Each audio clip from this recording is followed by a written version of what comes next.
Ladies and gentlemen, welcome back to the analysis of YOLENO TV. I hope you well from wherever you watch this channel. Now, yesterday William Ruto gave a statement that defended the introduction of ADANI. Now, for the past 4 months, you've been hearing things about ADANI. Of course, you were shocked when Raila Amolo Odinga also surfaced and gave a strong statement about ADANI. You're likely to try to condemn very reputable companies. As we see stories like ADANI-Gate. ADANI company conglomerate is worth over $200 billion. It cannot be an ADANI-Gate. Deal with the issues as they are. If some people have made mistakes, let them own up that they made some mistakes. But do not begin to condemn innocent.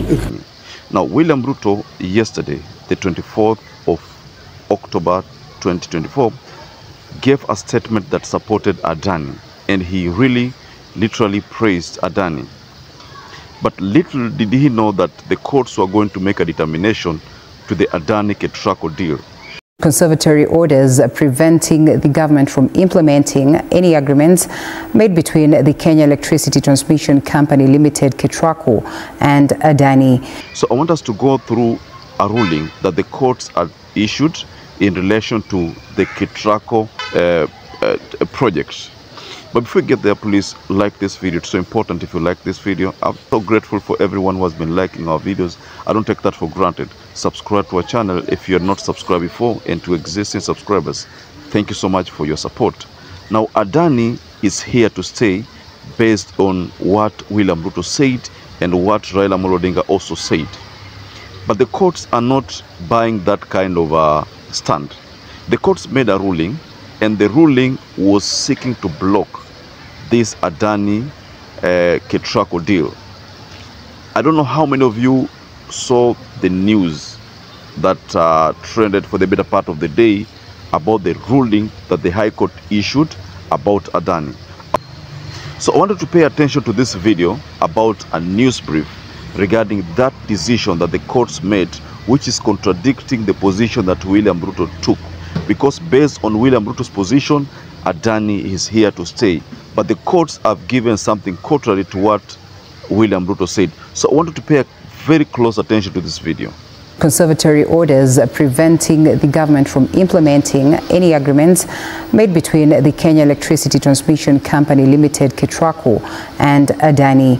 ADANI had entered into a 96 billion Kenya shillings deal with KETRACO. Very well, ladies and gentlemen, that is a position that the courts have issued.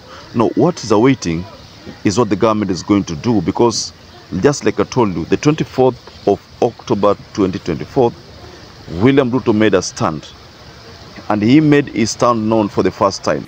Many people would have expected us as government to borrow money and come and invest in this facility. That is not the right way to go about it, because we do not want to burden the people of Kenya with either additional taxes or additional loans, when the private sector can do it much more efficiently. The ADANI Group are investing in the transmission line. Their money, 95 billion.